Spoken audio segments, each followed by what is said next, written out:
I've already looted this. I haven't looted this one though. Okay, maybe I did. Hello, creepy noises. How are you today?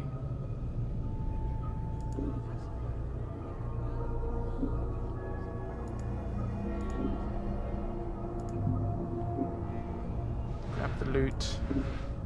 Ooh. Iron Prybar.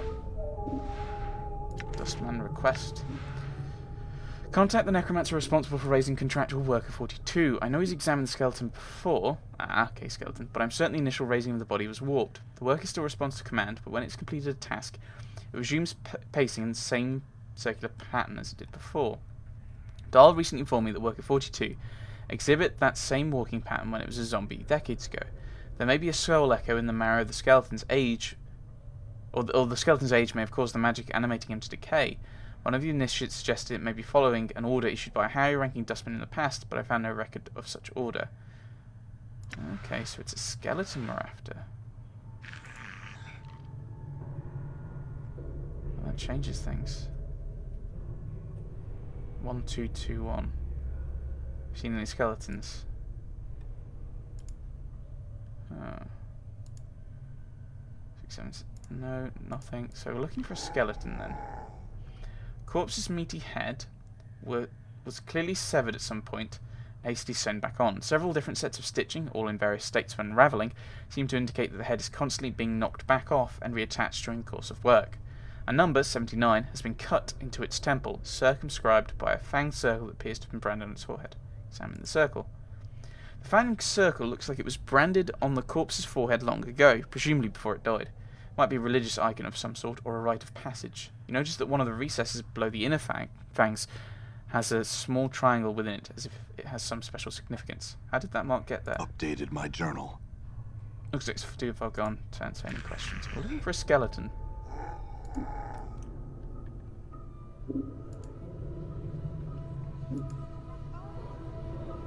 Uh-oh. You there, hold. No. I'm just going to bother your zombie. Nope. I'm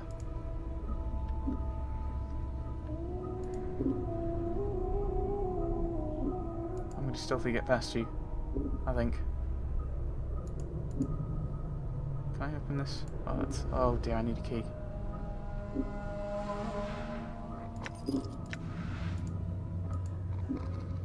That's a rubbish security system.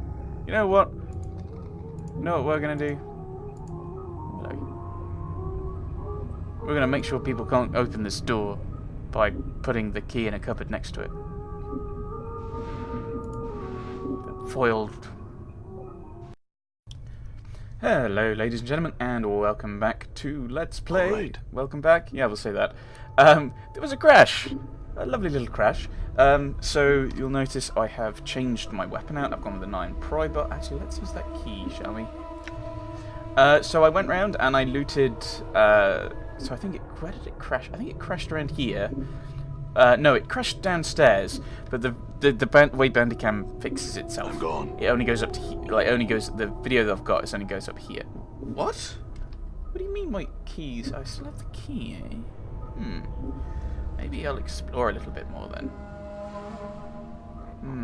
I wonder if there's any other doors that I've left undone. So basically, I went down to the lower level. Ooh, skeleton worker. And then, while it was still kind of loading... Ooh, hello. While it was still loading, I tried to open the map, which apparently can make the game crash. So, have that in mind. Right, this skeleton has either seen a great deal of combat or has fallen down one too many staircases. Both its arms and legs have been broken and rebuilt with the aid of leather straps and thin iron rods. The front of its skull bears the number 863, but the back of the skull has been caved in, forming an empty cavity. You notice that someone has taken advantage of this and took a rolled up piece of parchment inside the skull. Take the parchment. You slip the parchment out of the worker's skull. Oddly enough, it looks as if the skull cavity is intended to store messages. A tiny string is attached to the parchment from a hook, bolted inside the skull, as if to keep the parchment from accidentally falling out. Well, we'll take it. We're still going to take it. You unhook the string and glance over the parchment. It looks like a reminder from one of the mortuary custodians. Judging from the note, The skeleton seems to be a walking messenger of sort. As you take a second glance at the skeleton, you realise it's stopped in front of the slab because you can't figure out how to move past it. Examine again. Oh, hello. Are those broken bones from combat or falling down? Makes no reply. Stay healthy. Anything? Right. This rolled up piece of paper appears to be some sort of message the skeleton in the mortuary was supposed to deliver. This is the third and last request for the pry bar. If it has been misplaced, tell me and I shall go to the hive market and purchase another. I have no objection to maintaining the contracted workers, but I'm trying to repair the skeletons and the bolts are wedged in so tight I can't get them out. Also, some of the locks on the storage cabinets on the third floor have become stuck again due to the heat, and I need the pry bar to snap them open as well.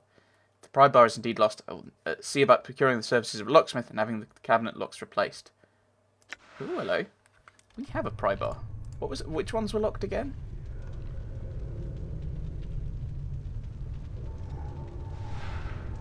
Nope. Okay.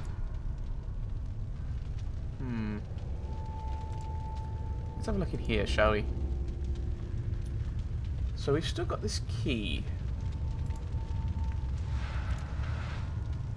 I might have already gone through this. This is the problem with kind of stopping the recording. Damn, it's locked. How do I... No, I don't want to drop you.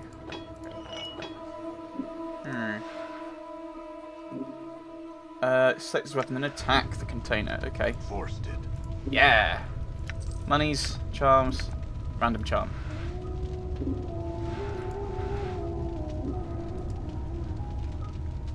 Yeah, I'm not sure I want to go there. Ah! Run away!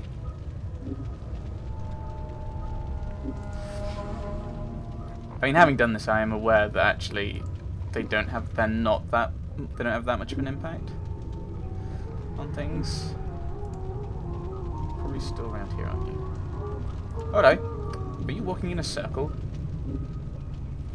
Ah, the skeleton turns to face you. 42 has been chiseled into its forehead, and a number of its bones, mostly the jaws and the joints, have been bound with leather straps. Black smock is draped over it.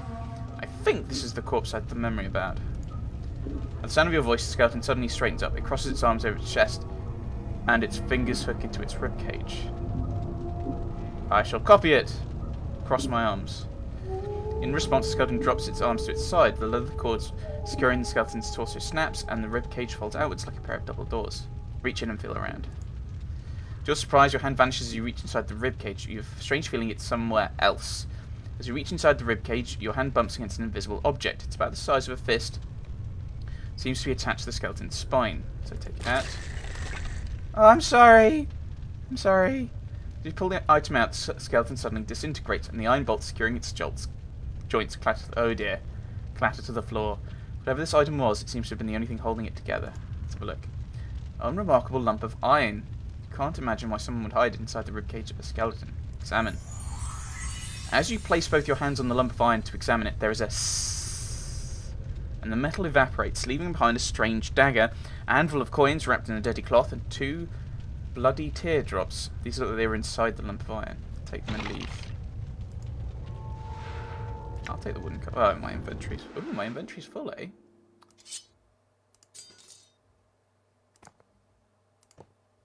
That's a quick item. No idea what most of these things are. Oh, that's a weapon? 1 to 6 crushing.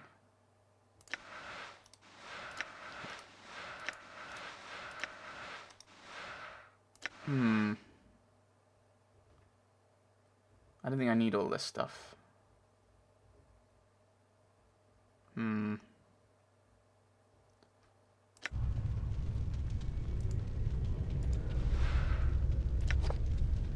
what's that like? That is 1 to 6 crushing, so it's the same as this arm. I'm gone. Right, so... Okay. Keep going. Use them.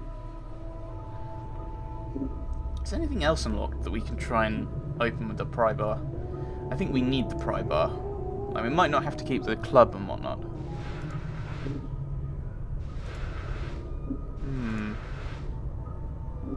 Forced it. Yeah! Money! Charm! Charm! So I'll head back downstairs, and then go downstairs again.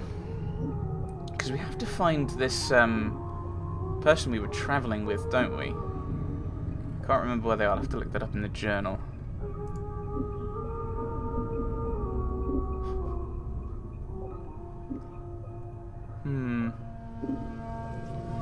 I will look that up. Must be down here. Okay. Right, find the missing journal. Right, quests. Those are the ones we've got left. The journal. Okay. He didn't know where I could find a crooked finger bone, but it's just I tried the upper floor of the mortuary.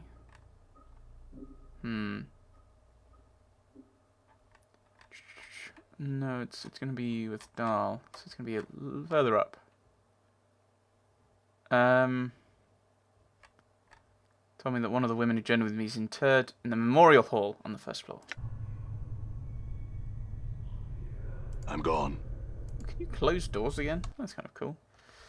I should probably actually be very ready. Charcoal. Oh, wait, what? Charred bone is snapped on both halves, ground to powder. I assume that these are... Oh, these are separate things. Yeah, I assume they're one-shot things. Strange... The embalming charm. The strange metal bracelet has directions inscribed on the side of it. Judging from the crude text, it appears that the bracelet works by being held by a living creature. Then, while pronouncing a mantra to the true death, it's touched the forehead of a zombie or skeleton. When this is done, the minor enchantment held within the item spreads through the corpse, strengthening their bones, killing traces of corpse rot and or grave mold, and helping to seal minor tears in the skin. Yeah, okay. Probably don't actually need all of these. I think they're just taking up space. Ah, bone charm. Tiny symbols. Oh. Never mind. Right, well, let's head downstairs and hope it doesn't crash again. Done. Run away!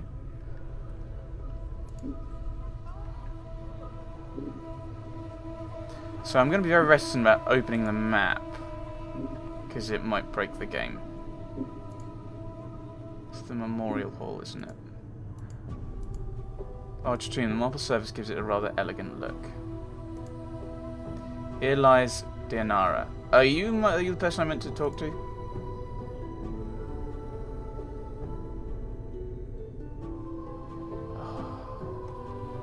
Oh, I love this music.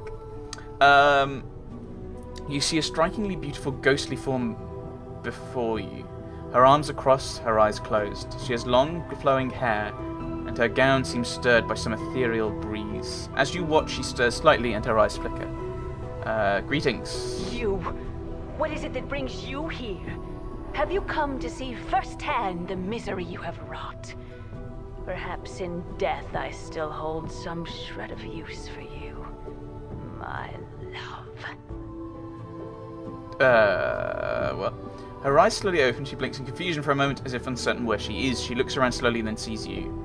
Her tranquil face suddenly twists into a snarl.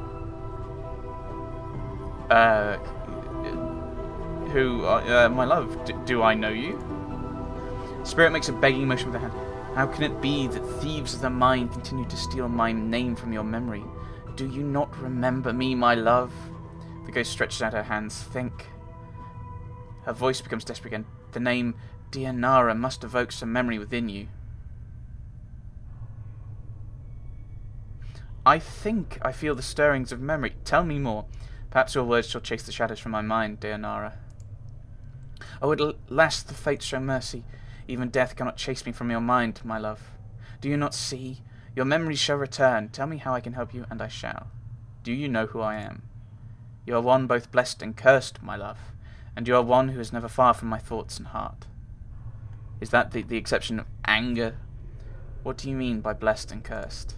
The nature of your curse should be apparent, my love. Look at you. She points at you. Death rejects you. Your memories have abandoned you. Do you not pause and wonder why? I'm still trying to get my bearings. What else can you tell me about myself? I know that you once claimed you loved me, and that you would love me until death claimed us both. I believed that, never knowing the truth of who you were, what you were. Well, what am I? I cannot. She suddenly freezes, and she speaks slowly, carefully, as if her voice frightens her. The truth is this. You are one who dies many deaths. These deaths have given the knowing of all things mortal. And in your hand lies the spark of life and death. Those that die near you carry a trace of themselves that you can bring forth. As Dayanara speaks the words, a crawling sensation wells up in the back of your skull. You suddenly feel compelled to look at your hand. As you lift it up and look at it, you can see the blood coursing sluggishly through your arm, pouring into your muscles, and in turn giving strength to your bones. What? Updated my journal. And you know Dayanara is right. You suddenly remember how to coax the dimmest spark of life from a body and bring it forth. The thought both horrifies you and intrigues you. You remembered how to raise others from the dead! It's a standard kind of thing to know.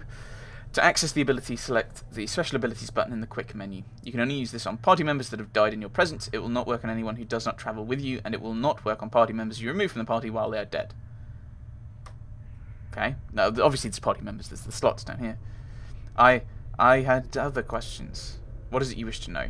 Who are you? Okay. Tell me that again. Where am I? Where am I? Where are you? Why, you are here with me, my love. As in the times when life was something both of us shared. Now it is the eternal boundary that separates us. The eternal boundary? I am presuming death? It is a barrier I fear you shall never cross, my love. It is the barrier between your life and what remains of mine. Other questions? Where am I? Where are you? Why? Oh, I've already asked that. Other questions. Help. Escape. As you're about to ask Dayanara the question, catches in your throat. It occurs to you that if you tell her you are looking for an escape route, she may feel you're abandoning her. If you're going to ask her how to leave, you'll need to be delicate about it. Okay, yeah, I think it's the place of safety. Dayanara, I am in danger. Can you guide me to a place of safety? I shall return as soon as I can speak to you again. In danger? Dayanara looks concerned. Of course, my love. I will aid you any way I can. She closes her eyes for a moment, and you watch an ethereal zephyr pass through her body, stirring her hair. And after a moment, the zephyr dies, and her eyes slowly open. Perhaps there is a way. Yes? I sense that this place holds many doors shrouded from mortal eyes. Perhaps you could use one of these portals as a means of escape. The portals? Holes in existence, leading to destinations in the inner and outer planes. If you can find the proper key, you could escape through one of them. The key? Dayanara pauses for a moment, as if attempting to remember. Portals will reveal themselves when you have the proper key. Fortunately, these keys can be almost anything. An emotion, a piece of wood, a dagger of silvered glass, a scrap of cloth, a tune you hum to yourself. I fear that the dustmen are the only ones who would know the keys you could use to leave their halls, my love. Other questions, maybe? No, nothing now. Though I shall return. Farewell. Hold a moment. I learned much when I travelled with you, my love, and what you have lost, I have retained. I have not divulged all that I know to you. My sight is clear, whilst you fumble in the darkness for a spark of thought. I hate these headphones sometimes. It's got a separate wire that's separate, so it sometimes pops out if I'm moving a little bit and I knock it or I yank it by accident. What is it your sight sees that I do not? Let's be nice. Time itself relaxes its hold as the chill of oblivion slowly claims us, my love. Glimpses of things yet to come swarm across my vision. I see you, my love. I see you as you are now, and... What do you see? I see what lies ahead of you. It ripples through the plains, stemming outward from this point. Shall I speak of what I see? Yes. First I require a promise. Promise you will return, that you will find some means to save me or join me.